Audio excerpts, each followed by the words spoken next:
अशोक ने 261 ईसा पूर्व में कलिंग को इस तरह से रौंद डाला, कहा जाता है कि पूरे कलिंग में कोई एक भी नवजात शिशु नहीं था पुरुष में, यानी शिशु से लेकर के बुजुर्ग तक, पुरुष शिशु से लेकर के पुरुष बुजुर्ग अवस्था तक में कोई एक भी जिंदा नहीं बचा था। अरे साहब, कोई चिता को आग देने वाला नहीं था। यह है कलिंग का युद्ध, जो इतिहास का सबसे क्रूर और सबसे भयानक युद्ध था। और पता है, जब मोहब्बत हो जाए मौत से तो फिर काहे का डर है साहेब, काहे का डर। जब हम जान ही चुके हैं कि मैंने अपने जीवन में सब कुछ खो दिया, तो अब हमको क्या खोना है? जो कुछ होगा वो हम पाने की लालसा रख सकते हैं। एक स्त्री ने तो अपना सुहाग खो दिया, अपना भाई खो दिया, अपना पिता खो दिया, नवजात पुत्र खो दिया। अब उसको जीवन किस बुनियाद पर जिएगी? अब उसको खोने के लिए कुछ नहीं है। और याद रखिएगा, जिस दिन आपके पास खोने के लिए कुछ नहीं है, उस दिन आप मृत्यु पर भी विजय पा सकते हैं। हमको तो डर से किसी भी काम को घर में, समाज में, गांव में करने से रोक दिया जाता है कि तू उनका के मरबत तहरो लइकवा के फलना मार दी है। मेरा पुत्र नहीं, मेरा पिता नहीं, मेरा भाई नहीं, मेरा ये तीनों नहीं है। तो फिर हमको किस चीज के खोने से डर? मैं किस चीज से डरूं कि मेरा भाई छोड़ देगा? था ही नहीं जन्म से मेरा पुत्र है ही नहीं, मेरे पिता है ही नहीं, तो मुझे किस चीज का आज भय? और किसके दबाव में आकर के मैं कोई कार्य ना करूं?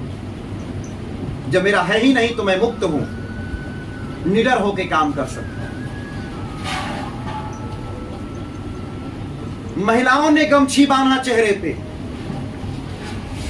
सिर में लगा दिया अपना टोप लोहे का, पहन लिया पुरुषों का पोशाक, चल दी कलिंग के मैदान में, हुंकार भरा अशोक के सामने। और महिलाओं ने जिस तरह से अशोक के तलवारों के वार का जवाब दिया, इतिहास गवाह है वैसी वीरांगनाओं को। इतिहास हमेशा प्रणाम करता है वैसी वीरांगनाओं को। ईश्वर हमेशा शक्ति दे कि भारत के इतिहास में ऐसी वीरांगनाएं और जन्म लें।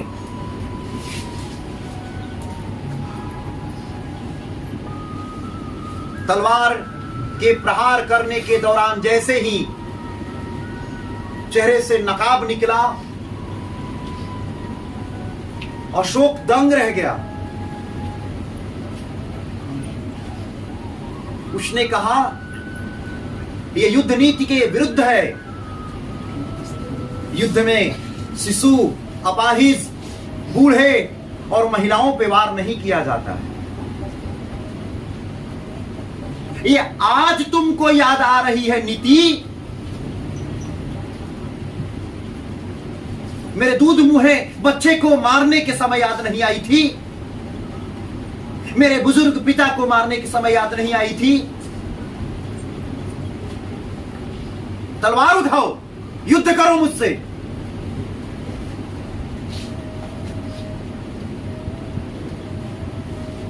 और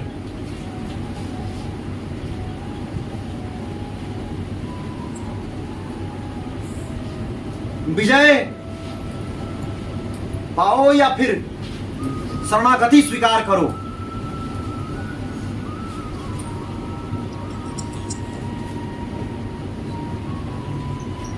अशोक ने अपने शस्त्र त्याग दिए उस युद्ध भूमि में। उस युद्ध भूमि में अशोक ने अपने शस्त्र त्याग दिए और आजीवन कभी युद्ध ना करने का प्रण लिया। तुम्हारे ये प्रण सुहाग नहीं वापस लौटा सकते, ध्यान रखना अशोक। तुम जीवन भर पश्चाताप की इसी आग में जलते रहोगे।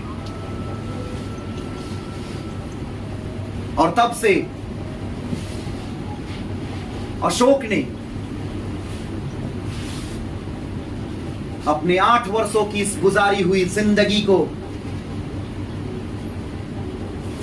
स्मरण रखते हुए पश्चाताप के आग में इस तरह से झुलसाया कि उससे बेहतर कोई सामाजिक शासक नहीं हुआ। अशोक से ज्यादा लोकप्रिय कोई शासक नहीं हुआ।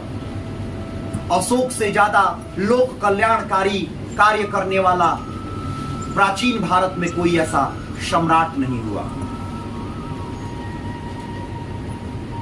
हर राज्य में सुख सुविधा जितनी व्याप्त कराई गई, वैसा कोई योग्य अभी शासक नहीं मिला। शिक्षा को लेकर के, धर्म के प्रचार को लेकर के, शांति को लेकर के दूर दूर विदेशों तक जिसने प्रचार प्रसार किया, अतीत के इतिहास में कोई ऐसा शासक नहीं मिला जो अशोक के नजदीक भी पहुंच सके।